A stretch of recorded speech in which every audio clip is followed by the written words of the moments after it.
Welcome back to another episode of 40 Facts About the 40K Universe. I am your host, Gershwan, and you are watching OneMindSyndicate. Today we continue talking about the Imperium as we get into the horrible realities of space travel within the Imperium of Man. If you're new to the channel, subscribe. We post Warhammer 40K lore videos every single day. And don't forget to hit the little bell notification icon because YouTube tells me for you to do that. Really, it's just to stay updated. And it helps out the channel. So please hit the little bell icon next to subscribe. And if you enjoy our content, thank our patrons on Patreon. It's because of them that we can do giveaways. It's because of them that we can do these videos. If you guys want to support us, link in the description. And I want you guys to support us because GW raised prices this past week. So, yeah. With that said, let's get into 40 facts on the horrible realities of space travel within the Imperium of Man. Mankind has been able to spread across the vastness of the Milky Way galaxy and establish itself as one of the most powerful races amongst the vastness of space. But in order to maintain their prowess in the galaxy, the Imperium of Man requires unity amongst its many worlds. They do this through interstellar travel, and this travel between the worlds of the Imperium is a rare and a dangerous one. The vast majority of the civilians will never know the roaring tedium of shuttle flight, the sickening plummet of a drop pod, or the unnerving silence of deep space. Given the huge size of the Imperium of Man, it is impossible to cross it in the fleeting span of time given to ordinary men.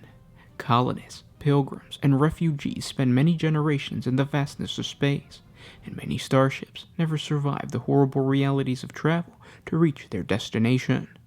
Exploring the various threats that come with warp travel, one can see that the journey between planets or closely neighboring star systems is riddled with dangers only the bravest and most well-prepared can face. One of these threats is known to travelers as a Void Kraken. A Void Kraken is a legendary space monster of giant size that is said to hunt and destroy spacefaring ships all over the Milky Way galaxy. To encounter this creature in the void is like encountering death itself. Very few ships have ever been able to escape its grasp. The physiology and nature of the Void Kraken is largely unknown, even to the most well-traveled Imperial explorers.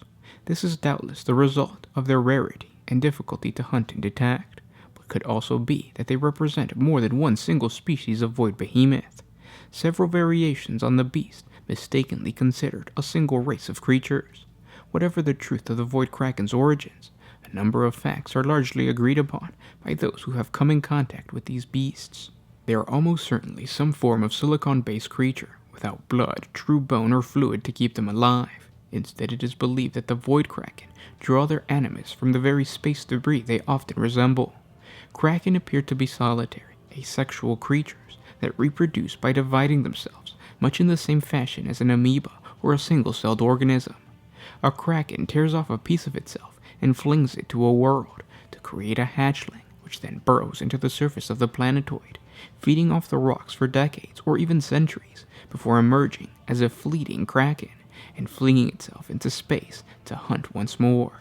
There is speculation that Kraken might mate, and some process of fertilization is required for these hatchlings, but so far there has been no proof or concise way to tell a male Kraken from a female Kraken, if such things do exist. Void Kraken feed off minerals found in rocks, which explains their interest in ships. The hulls of most void-worthy vessels present a Kraken with a concentrated collection of metals, ores, and silicate for it to feed on, a tempting and tasty morsel for the beast. Small ships have the most to fear from Kraken, as the beast's size and strength, especially when striking from ambush in an asteroid field or close to a world, can quickly overpower a ship and render it helpless to fight back. Even large vessels are not immune. Void Kraken attack things many times their own size, latching onto them like leeches. Only shipborne weaponry is any defense against the Kraken, and only then if the vessel detects the Kraken early enough and manages to drive it off with its broadsides or land strikes. Once a Kraken has entangled a ship, it only disengages when the ship has been consumed, or once it has taken a substantial bite from its hull. This process of consumption is as ponderous as the Kraken itself, and it is possible that a particular brave crew can venture out into the hide of the beast while it's feeding and lay mines on it or try to cut away its tentacles. Such a task is filled with danger, and the Kraken often reacts quickly to such parasites on its hide by throwing small, fangled tentacles to rake back and forth, scouring its stony flesh clean. Sometimes a Kraken declines to consume a ship straight away, or if it has fed enough on its haul, it may leave the wreckage alone. In these cases, Krakens have been known to drag lifeless ships from one system to another, gathering the hulks around remote worlds or in deep space, possibly to feed on at later times. Another one of the most terrifying threats to encounter in the void is a Freebooter Fleet. A Freebooter is a piratical orc. They are bandits, sellswords who tend to form their own small roving bands of pirates and corsairs. Their ships are massively armed and loaded with orcs eager for a fight, and the orcs' natural love of violence make them terrors to any spacefaring races. An attack by an orc freebooter tends to be brutal and direct, with the orc ship rushing headlong towards the enemy, firing every gun they have before ramming and boarding their victims. The directness of an orc freebooter attack does not mean that the orcs lack any cunning. Orcs often lurk in the asteroid fields on the edge of systems, where they cannot be seen by the sensors of ships passing to and from the void. Ambushes on convoys of supply ships from this kind of hidden position is very common, and even small fleets or warships are not unheard of. When encountered in the void, captains have been foolish enough to try to negotiate with these creatures, but any attempt to parley with a freebooter is a terrible mistake. The goal of most freebooter attacks is to take everything they can and leave no one alive. The scariest threat a ship can encounter in the void is a Dark Eldar raiding party. They are the forsaken, corrupted kindred of the Eldar. The Dark Eldar revel in piracy, enslavement, torture, and are sadistic in the extreme. Dark Eldar raids are planned in meticulous detail by the Archons and Succubi that lead them, and hidden routes throughout the webway are open in readiness for these assaults. By the time a standard Imperial ship has spotted the raiders, their only hope is a quick death instead of enslavement. Dark Eldar raiding forces never attack the foe directly, but use their speed, mobility, and advantage of surprise to attack swiftly and then withdraw, with the intent of slowly bleeding the foe dry. This tactic only causes more pain to the defenders, as the joy of surviving the first Dark Eldar wave is destroyed by the second wave, which brings more death and despair. Once the defenders are defeated, the torture and the culling of the population into hideous enslavement will begin. The Dark Eldar relish in breaking the bodies of their captives, but they prize even more highly the crushing of their spirits, for nothing is more gratifying to a Dark Eldar than securing utter dominion over one that has resisted them. Many captives, when too broken to provide further sport, will be rent and reshaped into undying trophies or even grotesque items of jewelry or furniture. More than one homunculi lair has sported a moaning, twitching throne fashioned from the remains of his favorite victim. Other unfortunates are rendered down, their final fate to be drank as elixirs or narcotics by the monstrous beings who stole their lives. Another horrible reality of travel in the Imperium are the ships themselves. Just as with some worlds, there are certain starfaring vessels, both great and small, with a dark reputation.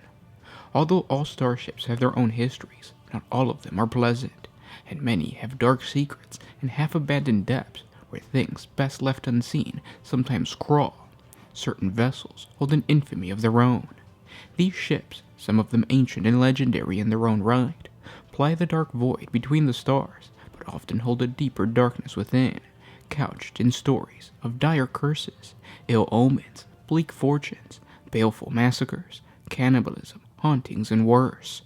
Known as dark holes by frequent travelers, these ominous ships are truly massive, and all manner of mutant beasts or alien hitchhikers can be lurking in the labyrinthian corridors of spacefaring vessels. With very little to sometimes no security on a ship, travelers that are not accustomed to the dangers of a ship may find themselves in abandoned or forgotten sections of a vessel, only to be attacked or enslaved by the creatures that have taken control of that portion of the ship. These beasts live inside the ship and have no interest in leaving their lairs. Like a spider on its web, they wait for some unlucky soul to wander into their trap. Those that spend much of their lives sealed between the hulls of these great ships and call these places home are known as Darkholders. They are a breed apart from most Voidborn. They are lean and hungry, with cold black dancing in their eyes. Their strange appearance is due to minor deformities caused from warp travel and living in low or zero-gravity environments, and never knowing the feel of solid ground beneath their feet.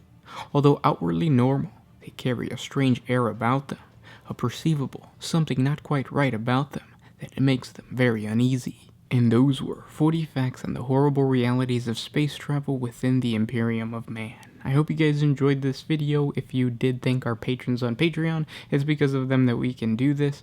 Link in the description if you guys want to support us. It's $1 a month. So it's less than you will ever spend on any type of Warhammer 40K product. Trust me, you will never spend anything less than probably $3 for a thing of paint.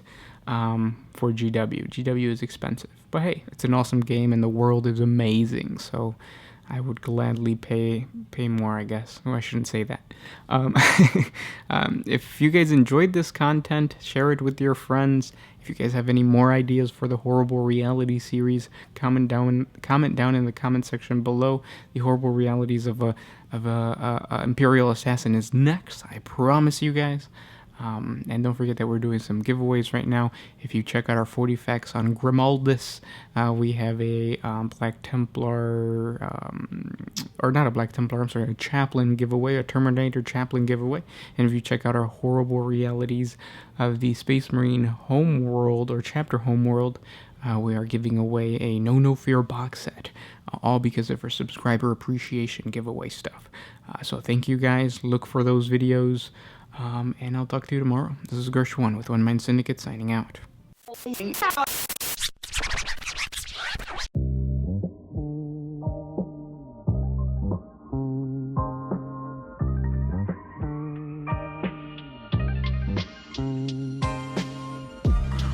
I used to put my freedom first in any situation.